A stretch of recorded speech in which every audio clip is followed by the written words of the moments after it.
Assalamualaikum warahmatullahi wabarakatuh. Om Swastiastu, Namo Buddhaya, Salam Kebajikan. Salam sejahtera Pak Fitriyono Ayus Tanimatno.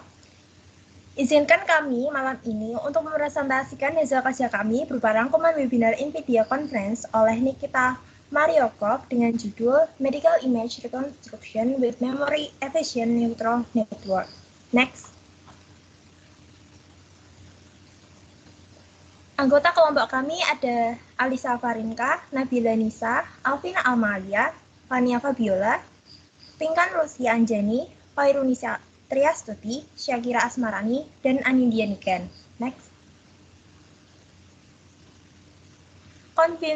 Komputer tomografi adalah varian dari tomografi terkomputasi dengan teknologi radiografi menggunakan penyimpanan sinar X dalam sinar berbentuk kerucut untuk memberikan gambaran mengenai diagnosis pada kerangka tulang.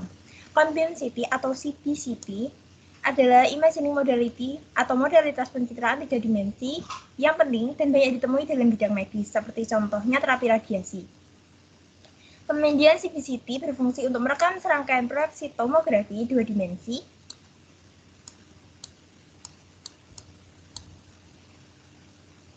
yang kemudian diproses oleh algoritma rekonstruksi yang menghitung volume 3 dimensi yang dapat mewakili dan menganalisis anatomi pasien. Slide selanjutnya akan dijelaskan oleh teman saya, Khairunisa.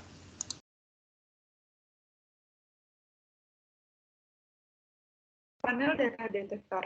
Di sini terdapat gambar, yaitu pada bagian kiri adalah panel data sebagai detektor, dan di sebelah kanan adalah sumber yang akan menempatkan pasien berada di tengah dan akan memutar mengelilingi pasien untuk mendapatkan hasil gambaran yang maksimal. Sinar X berbentuk kerucut lebar yang berpusat pada detektor 2 dimensi akan melakukan putaran dengan lintasan melingkar di sekitar objek, kemudian menghasilkan gambar-gambar 2 dimensi. Kumpulan gambar tersebut kemudian direkonstruksi menjadi gambaran 3 dimensi. Next. Penggunaan CBCT sendiri sering digunakan dalam bidang kesehatan, seperti terapi radiasi dengan image guided radioterapi, kedokteran gigi, intervensi radiologi. Selanjutnya akan dibacakan oleh teman saya.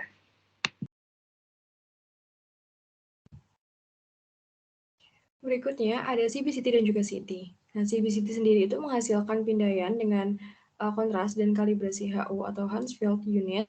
Maksudnya di sini adalah kalibrasi itu kan menentukan kebenaran konvensional nilai penunjukan alat ukur dan brand ukur dengan cara membandingkan standar ukur. Nah, di sini HU ini memiliki kalibrasi HU yang rendah daripada CT. Nah, hal tersebut dapat dipengaruhi karena adanya penyebaran cahaya yang tak merata, kemudian adanya goresan artefak dari intensitas cahaya, dan juga bisa karena kekurangan sinar foton, kemudian serta artefaknya itu berbayang dari infeksi detektor. Next.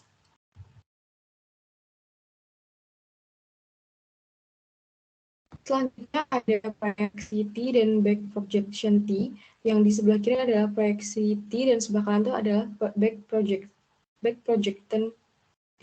Nah, CBCT sendiri itu dirancang menggunakan proyeksi T yang merupakan operator untuk memetakan volume atau di sini array 3D koefisien redaman ke kumpulan gambar proyeksi yang diambil dari sudut yang berbeda. Jadi CBCT ini dari proyeksi T ini dia proyeksinya itu diambil dari sudut pandang yang berbeda. Nah, selain itu terdapat juga back projection T yang sebagai operator yang memetakan kumpulan gambar proyeksi kembali ke domain gambarnya. Nah, kemudian susunan-susunan proyeksi ini akan dirancang dalam arsitektur jaringan menggunakan algoritma pengoptimalan yang ada. Jadi seperti ini gambarnya.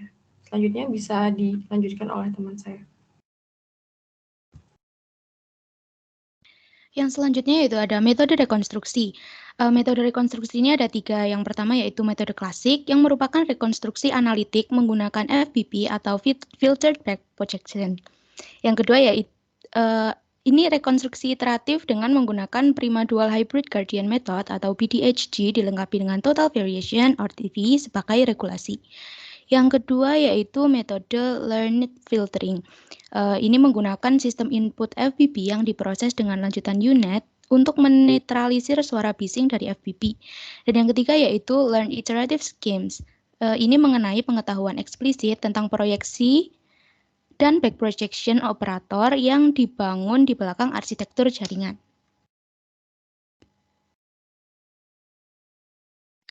Berikut merupakan gambar proses kerja primal dual. Next. Pada masing-masing gambar yang tertera di sebelah kiri yaitu hasil gambar primal dual untuk pindah city dua dimensi, dapat diketahui berbagai jenis detektor akan menghasilkan jenis ketelitian hasil yang berbeda sesuai kebutuhannya. Kualitas hasil terlihat pada perbesaran gambar di lingkaran. Selanjutnya dilanjutkan oleh teman saya. Di samping hal tersebut, primal dual memiliki beberapa kelemahan, di antaranya konstruksi dengan sistem deep learning yang membutuhkan GPU atau sistem dengan akselerasi spesial untuk meningkatkan kalkulasi. Karena dengan CPU biasa, pekerjaan dilakukan terlalu lambat. Lalu, aplikasi standar yang digunakan terlalu lambat dalam penerapannya, sebab membutuhkan ruang memori lebih dari 320 GB. GPU hanya mampu memproses satu volume pada resolusi isotropik 2 mm. Sehingga dengan tidak adanya GPU berkapasitas memori sebanyak itu, tidak memungkinkan menggabungkan memori dari beberapa GPU. Next. Bentuk arsitektur Lyre digunakan untuk mengambil inspirasi dari Learned Primal Dual. Tapi sistem ini memiliki beberapa kelemahan lagi, antara lain, blok jaringan dalam Primal Dual tidak dapat dibalikan. Namun, kita masih mampu menggunakan blok Primal Dual dalam jumlah besar. Selain itu, komputasi dalam blok primal dual mengandalkan tiling mechanism untuk mengurangi harga cakupan memori. Dengan begitu, blok ini secara satuan dapat dibuat menjadi lebih optimal seperti menggunakan 3D UNets dengan jumlah filter yang substansial. Dalam blok yang dapat dibalikkan, input dibagi menjadi beberapa saluran. Tengah dari saluran tersebut diperbaharui dengan pembaharuan residu. Input yang dimasukkan dapat dikembalikan kepada output sebelumnya, tanpa perlu menyimpan aktivasi intermediate. Mekanisme Ubin, atau tiling mechanism, adalah susunan konvolasi dan sistem aktivasi yang selalu bersifat lokal. Output ini dapat dikomputasi dengan mengulang keseluruhan lokasi output, mengambil seluruh bidang reseptif untuk pemberian lokasi output dan meletakkannya kembali ke dalam tumpukan. Sistem yang menerapkan hal ini adalah backpropagation. Seperti dengan contoh ini, terdapat pada gambar di samping. Apabila kita ingin memasukkan lokasi output, kita hanya membutuhkan kelompok 3x3 dari keseluruhan yang berukuran 5x5. Maka dengan adanya tiling mechanism ini, memberikan kita lebih banyak fleksibilitas dan ruang kosong di tempat penyimpanan. Next.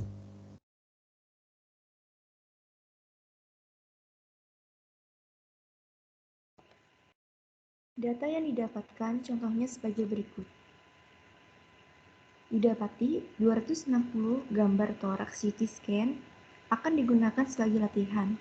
Dari 260 gambar, kemudian diseleksi menjadi 22 scan untuk divalidasi dan 142 lainnya digunakan untuk tes. 79 gambar CT scan kepala dan leher akan digunakan untuk tes out of distribution. Tes dapat diberlakukan untuk small field of view dan large of view yang disimulasi proyeksi data dengan Bayesian noise. Next. Berikut adalah gambar dari large FOV, toraks, dan HNN. Dapat dilihat dalam layar. Next.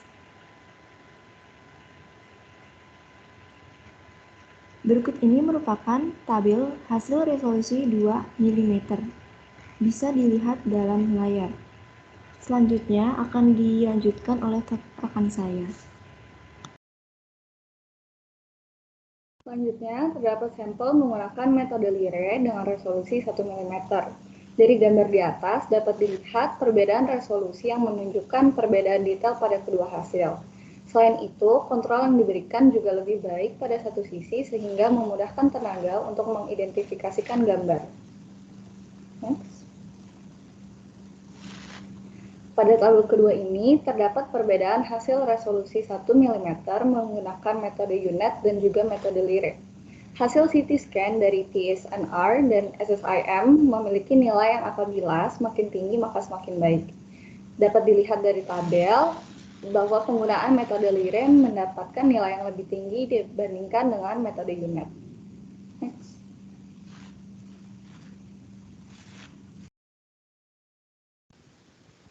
Yang terakhir adalah kesimpulan. Metode ini lebih unggul dibandingkan metode klasik dan lebih mendalam mengenai dasar pembelajaran untuk geometri dan resolusi yang relevan secara klinis. Kemudian metode ini memberikan garis pandang yang lebih luas dibandingkan metode klasik. Metode ini layak secara komputasi, penggunaan dan pengembangan teknologi komputer, perangkat keras, dan perangkat lunak komputer. Metode ini menggeneralisasi atau memberi perlakuan yang sama dengan baik di luar data distribusi. Dilatih pada lung data atau data paru-paru, diperoleh hasil yang masih tetap mendapatkan hasil yang baik pada CTHMN. Baik, mungkin cukup sekian presentasi dari kelompok kami. Kurang lebihnya mohon maaf. Wassalamualaikum warahmatullahi wabarakatuh.